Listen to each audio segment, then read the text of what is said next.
I've been seeing a lot of discussions around the Venezuela situation and what kind of stocks could really benefit from the underlying situation. I'm going to talk about those things today, give you some ideas, and give you my perspective in general. Now, what just happened today, guys, was a big deal, as Venezuela has by far the largest oil reserves all around the world, larger than Saudi Arabia, Canada, Iran, Iraq, Kuwait, UAE. It's not even close. And the big question is, will crude oil be going up on Monday, Tuesday, Wednesday due to the uncertainty of the underlying situation, or will crude oil be going down on those next few days due to the expectations of upcoming supply that's going to come from Venezuela onto the market? And based on my experience in the market, I believe that crude oil tends to trade based on expectations, not much based on the fundamentals. For example, that's why crude oil went negative, you could say, in March of 2020. That's why oil fell 77% in 2009. Demand didn't fall 77% due to the financial crisis. Demand fell like, I believe 10 or 12% was the estimate. But as you know, the market overreacts, the market is not rational, and the expectations of less demand is what really crashed the price of oil. And I believe the expectations of more supply is likely going to crash the price of oil again. And I believe it's going to be what I would call a generational buying opportunity. And I'm ready to buy this dip. Even though it will take a lot of investments to bring the supply online, we need a lot of refining capacity in the United States. We have not been building refineries. We've been shutting down refineries.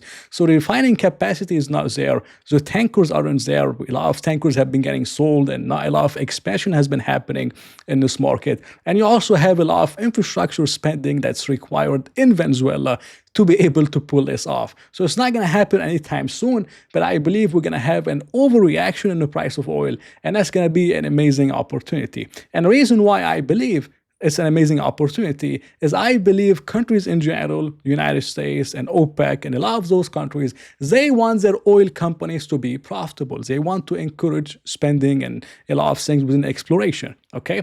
Now, if they want to make sure they're profitable, they have to make sure the price of oil is above their break-even rate. The break-even rate in the United States, based on the latest Federal Reserve Bank of Dallas survey, is about $35 to $41 per barrel for existing wells. For new wells, it's $62 to $63 per barrel. For Saudi Aramco, which is a major company in Saudi Arabia, it requires $77 oil to sustain its dividend. And a lot of the government spending in Saudi Arabia, which they're spending a lot on many projects, a lot of this money is coming from the Saudi Aramco dividend. So if they want to sustain the dividend, they need oil at 77. For new wells in the United States, you need $62 oil. For existing well, you need $35 oil. So I have a thesis that there has to be a floor on the price of crude oil in the low 50s to high 40s. So maybe 47, 48, 50, 45 would likely be the absolute minimum.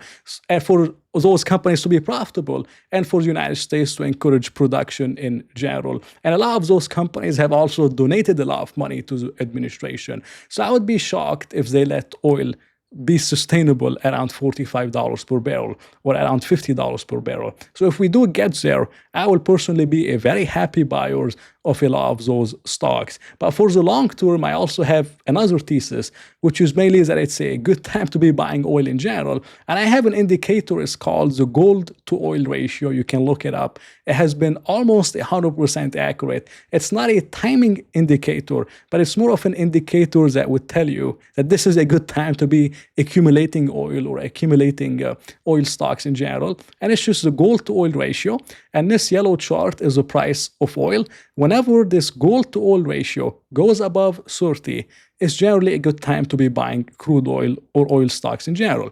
When it went above 30 back in 1973, crude oil had a 1,500% rally.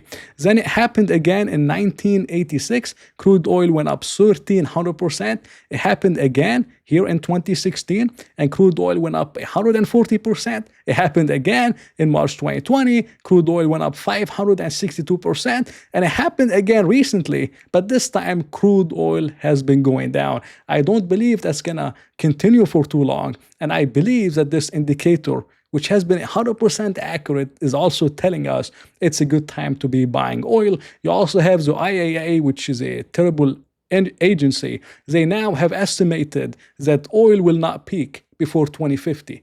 Before that, it was 2030, and they always get a lot of things wrong. But now oil demand is expected to increase 1% annually from 2025 to 2050. So peak oil is not happening anytime soon.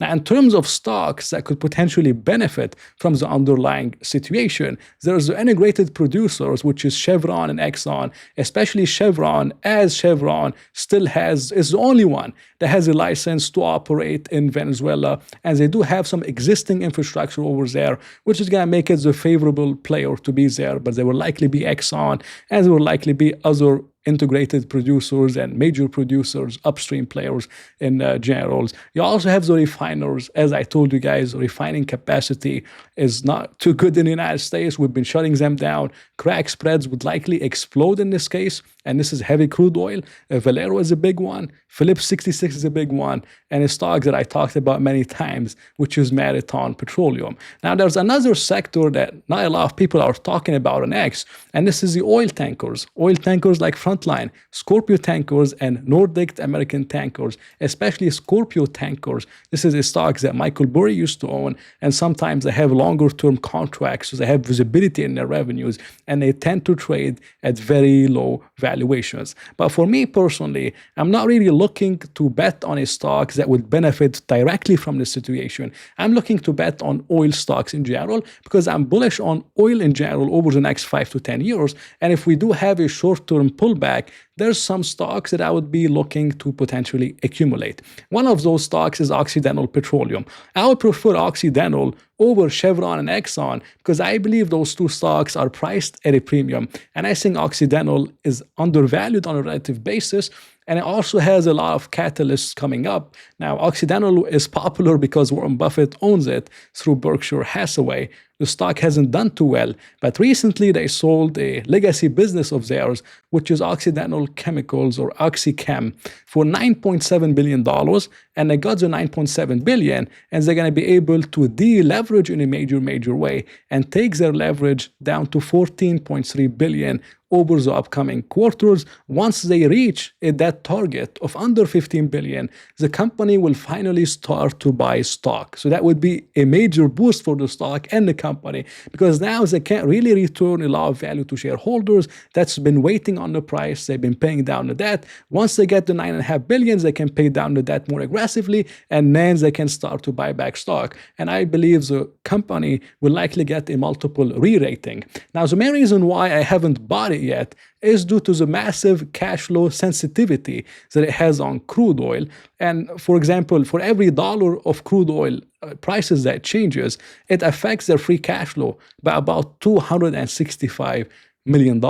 That's huge. And I believe that in the short term, oil will likely struggle, especially going into the midterm. The president and a lot of government officials will likely want to wait on the crude oil price. They want to tame it down until get inflation under control, win the elections, and after the elections, I don't really see any catalysts that could potentially keep down the price of crude oil. The Venezuela situation would have happened already, and the midterm elections would have happened already. So I think 2027 and beyond are likely going to be some amazing years for crude oil, which is why I haven't bought Oxy yet. I was waiting for some things to clear up. But if we do get to $40, $45 per barrel on crude oil, I would be a very happy buyer of Occidental Petroleum, and I might potentially even sell puts on the stock and collect some massive premium.